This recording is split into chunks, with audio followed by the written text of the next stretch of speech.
Salutations, dear audience. Prepare to be inspired and empowered as we delve into the realm of business triumph and elevate your business. I'm Ed Jarecki, your host for today's enlightening episode. Thank you for being a part of this enriching experience. Our show is dedicated to enlightening and equipping business owners, professionals, and aspiring entrepreneurs like you with essential knowledge and insights from experts who have achieved success in their life and business. Today's guest exemplifies this mission. Make yourself comfortable, unwind, and let's extend a hearty greeting to our incredible guest today, Jim Runyon. Jim is a founder of Franchising to Inspire, with a mission to empower entrepreneurs through franchise ownership, drawing on 2 decades in commercial real estate and franchising, including a pivotal role at Self-Esteem Brands. Jim has facilitated the opening of over 1,100 franchises. Whether you're seeking to diversify your portfolio or seek financial independence, Jim is there to guide you in aligning your values and skills with the ideal franchising opportunity. As Jim joins us on the show, he'll shed light on what success means to him personally and how his definition has evolved over time, as well as 1 or 2 of his top challenges and the lessons learned associated with them. And finally for today, we'll explore how Bill has leveraged innovation in his business and other work to overcome challenges and achieve his goals. So join me in welcoming Jim Runyon as we embark on another incredible episode of Elevate Your Business. Without further ado, Jim, welcome to the show. It's great to see you again. How are you doing? Great, Ed. Thanks for having me. Appreciate the opportunity and love being here. Things are great. Awesome. To start with, could you share a little bit more about yourself and your business? Yeah, Ed, I got into franchising about 20 years ago. First of all, I was an entrepreneurship major in college, which as a 22-year-old, I don't really know what that means. It means you want to start your own business. But at that point in my life, I really didn't know what that was. I didn't have that aha moment. I wasn't Bill Gates. I didn't have any great idea or anything like that. And so naturally, I went out and started looking for a job. And the first one that I got was at a nonprofit doing fundraising work for a high school, actually the high school I went to.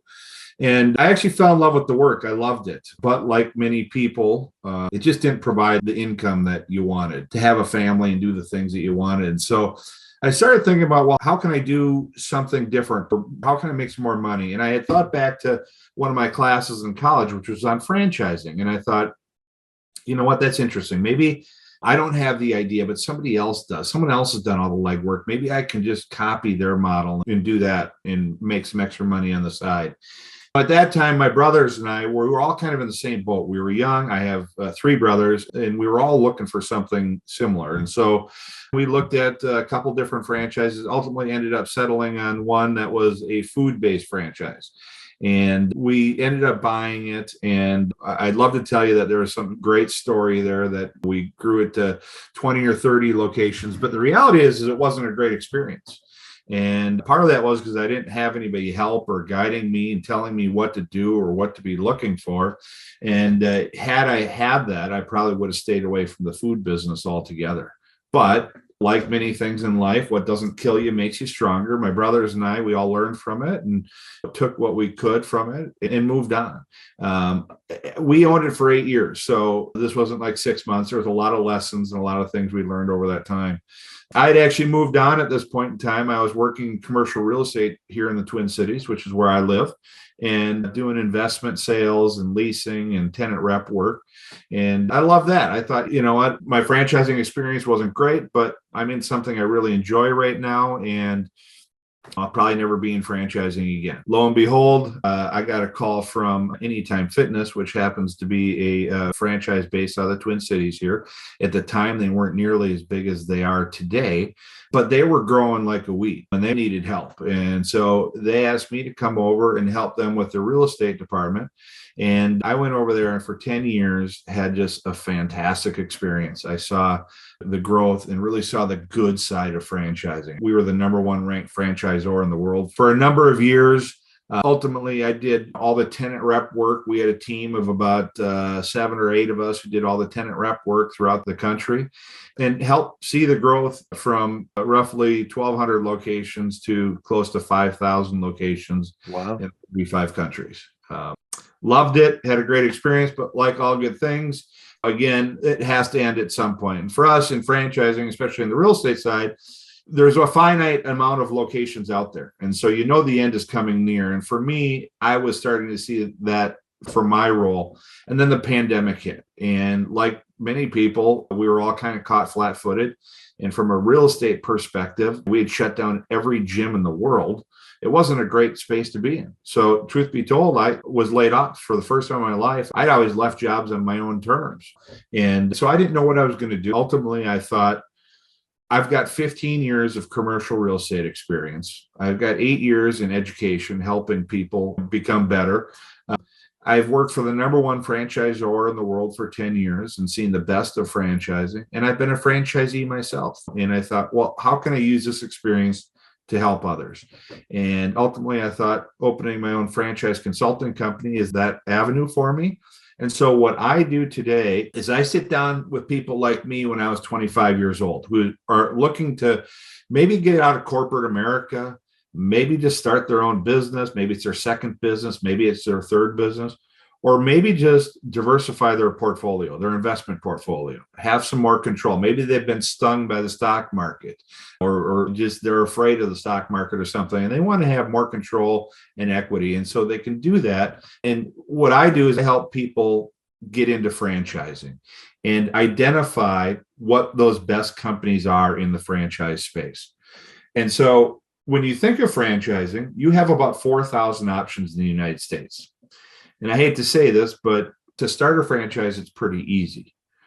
To have a successful franchise is very difficult. There's things that you should be looking for. And so there's a lot of stuff out there that, quite frankly, isn't very good. And so what I try and do is I'm a matchmaker at its core. So I'm trying to help identify what are those things that you should be looking for, but also what are you good at, and what are you bad at? What are you trying to avoid? Most people I work with are coming with some level of pain. I mean, they're either they just can't stand, where they're at. They see more out of life and they just haven't been able to figure out what that is. Maybe they've been laid off, or maybe, like I say, it's just an investment for them. And so I try and help people identify what those brands are. And then I guide them through that process. So I always tell people, don't think of me as the person who has the answers. What I like to think of is I'm the person who has the questions. So the answers come from the franchisors. I help give you the questions and point out things that you should be looking for so that ultimately, at the end of our process, you can make a decision on what's best for you and your family and your situation. And so this is just an education process that I help people with and hopefully get them to a better place in their life, whatever that might be. So 1,100 franchises, and you've done that since 2019? Well, since 2011 is when I started. And I was, in some form or fashion, I was the broker of record with Self-Esteem Brands, the parent company of Anytime Fitness, Basecamp Fitness, The Bar Method, and Waxing the City. And so any real estate deals that went through our company went through me. So, I was a part of a lot of deals, some more intimately than others. But yeah, there was about 1,100 deals over the course of 10 years. That's incredible. I hope they are all successful, or at least the vast majority of them are successful, because it's never an easy journey. And even from a franchise perspective, there's often a lot to learn relative to running, owning, and being successful in a business than just unboxing the franchise and marching forward. Is that a fair assessment?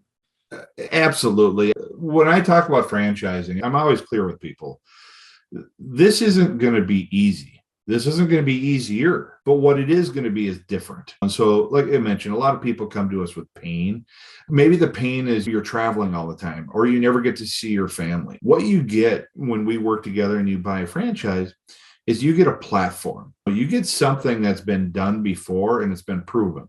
But in order to make it work, you have to work, and you have to work harder. But what you'll get back is time, which is something I know we're going to talk about success here a little bit, but time to me, at least at this point in my life, is so important. There isn't a price that you can put on it. And so that's what franchising does. It gives you more control of your life. It doesn't make it necessarily easier. It just makes it a little bit different.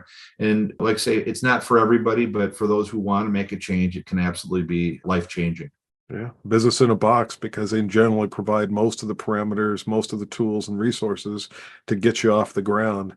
But then it's your effort that's really going to take that and to make it into something that you really want it to be, whatever those goals may be.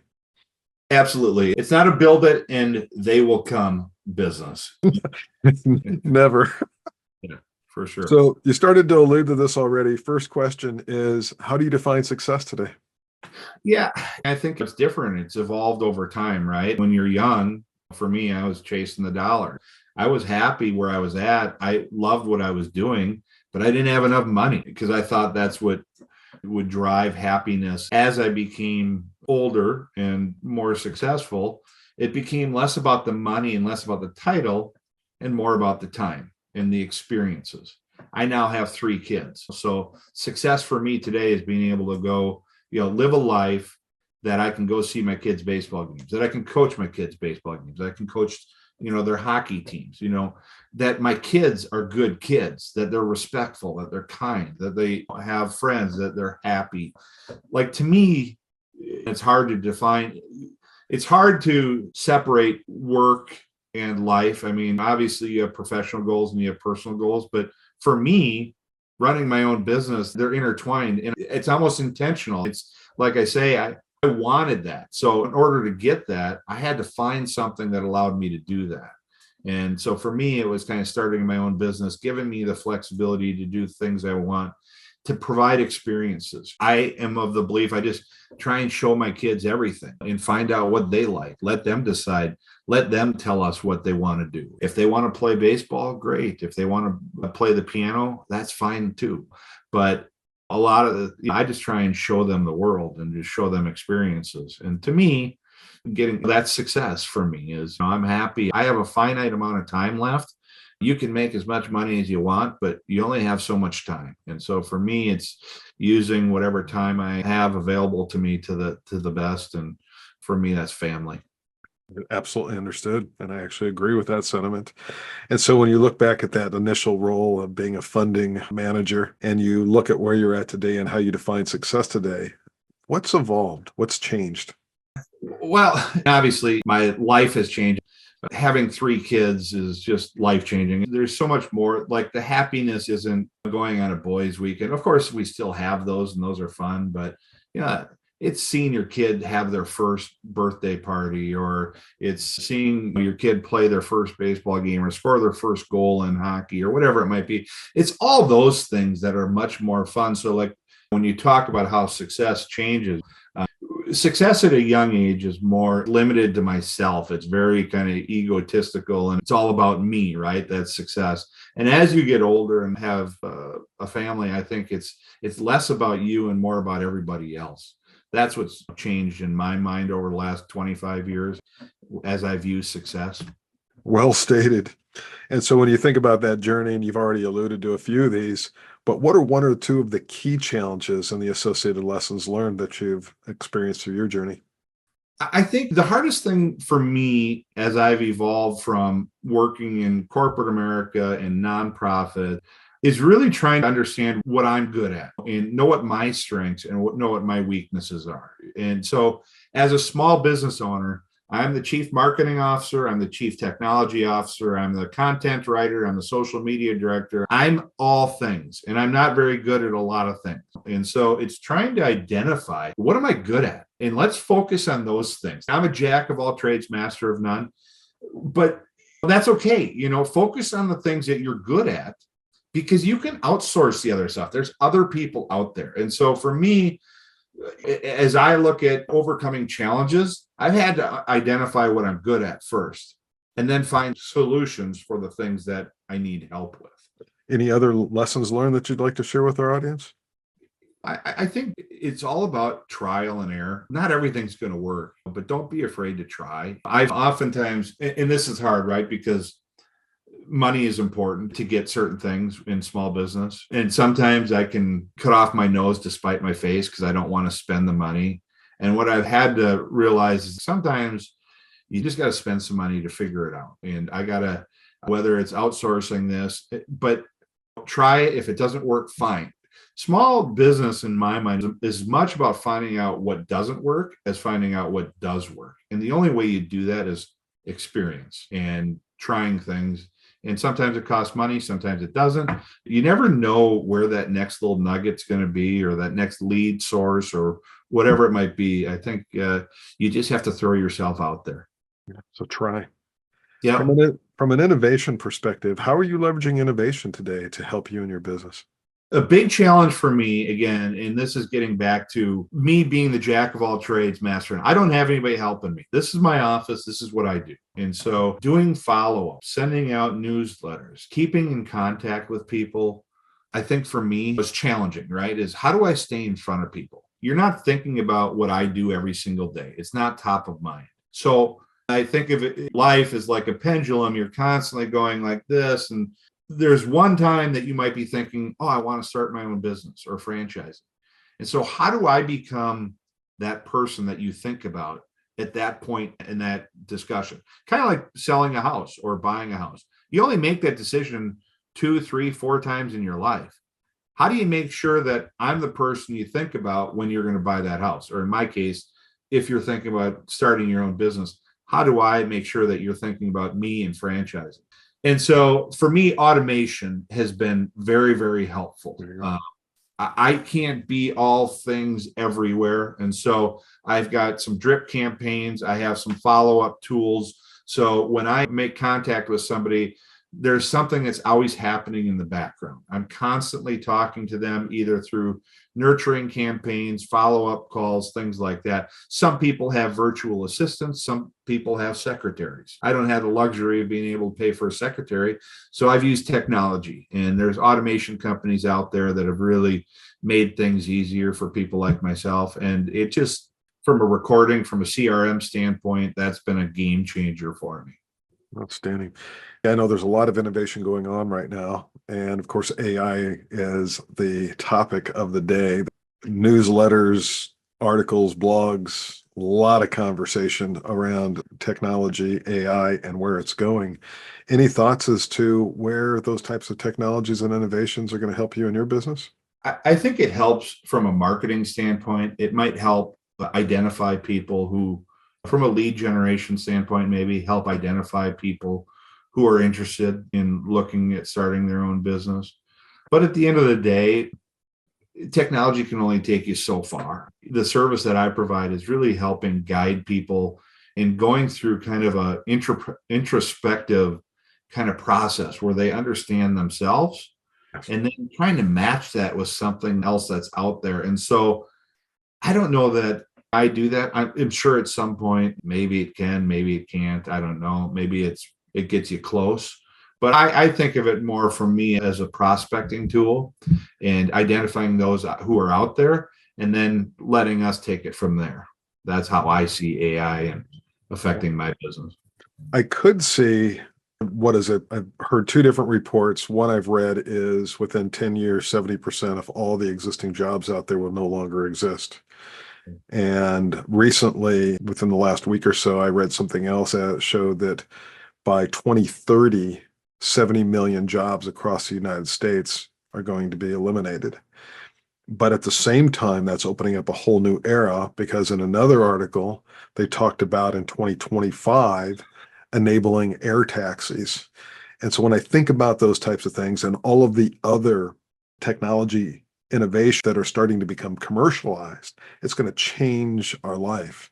And so I guess from a franchise perspective, my thought and guess is that there's going to be some different types of franchise opportunities out there as these technologies evolved into tomorrow's society. Any thoughts on that? 100%. I mean, AI is great because it's an accumulation of information over time. Well, if your brand in 10 years hasn't been there for 10 years, there's no historical history about that particular brand. My point is, what brands are out there in 5 and 10 years probably aren't around today. And as such, there's not a lot of information or AI that's going to be available for them. In addition, you look at last year, AI has dominated the stock market, Wall Street. Another something, GLP-1 drugs or hormone replacement therapy. These are other technology advances that are playing themselves out in the franchising world. And I just saw recently that GLP-1 drugs in 2 or 3 years, 70 million Americans will be on GLP-1 drugs. And that's going to increase the GDP of the United States by 1%, just because of the benefits that it has as a result of making people more healthy and missing less work. It's going to be that dramatic. And so Wow. I think that's technology too. When you look That's at right. technology on the health side, I think those are things that are going to present themselves over the next few years as well. So there's always going to be opportunity. We all just have to be open-minded and evolve into it.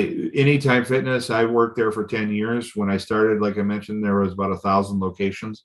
And when I left, there was 5,000. The reality is there's probably not a lot of opportunity left there anymore. So what's the next thing? And so you're constantly changing and moving the needle, and we'll do that in franchising as well.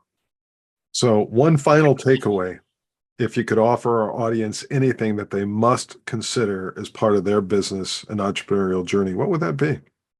Well, I mean, it sounds cliche and it sounds cheesy, but I just think find something you're passionate about and take the risk on yourself. If that's something you feel like, and by the way, not everybody is or should be entrepreneurs. There's this idea everybody thinks or grows up thinking they want to own their own business. And the reality is a lot of people are just better off working for somebody else. So it's not for everybody, but for those who think it's for themselves and they want to try it, invest in yourself. Give yourself a shot. Otherwise, here's the deal: is if you look at franchise, or if you look, and by the way, it doesn't have to be franchising. If you have an idea, take a shot on yourself and whatever idea it is.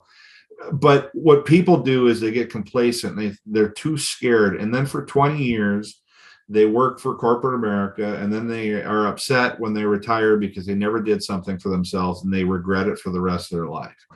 And what I tell people is, let's look at it now. It might not be right for you, but you're not going to look back in 5 years or 10 years and say, I wonder what it was like to be in franchise, or I wonder what it would have been like to start my own business. You'll always look back and say, look, I wanted to know what that was. I scratched that itch, and I'm happy. I'm happy that I didn't decide to do it because it wasn't right for me. So I just tell people, take a chance on yourself. Go out, try something. If you find something that you're passionate about and it can change your life forever, again, it's all cliche, right? But that's what we're all working for. That's what we're all working towards anyways. At least I am, is being happy and finding more time. And hopefully with time and passion, you can find some more money too. So I think they all are intertwined. Thank you for that recommendation, that insight. I want to thank you all for joining us today, and a special thank you to our incredible guest, Jim Runyon, for sharing his insights, experiences, and success tactics with us. We hope this conversation has left you inspired and motivated to embrace the challenges of entrepreneurship with vigor, innovation, and adaptability. Remember, success comes in many forms, and it's essential to define it for yourself. But take the lessons shared by Jim to heart as you navigate your own entrepreneurial journey. Embrace change, seek out opportunities for growth, and always be willing to adapt to the ever-evolving landscape of business. Thank you once again to our phenomenal guest speaker, Jim Runyon, and thank you all for tuning in. We look forward to seeing you next time as we continue exploring the stories behind incredible entrepreneurs. Stay resilient and stay innovative. Have a wonderful day, everybody. Thanks, Ed.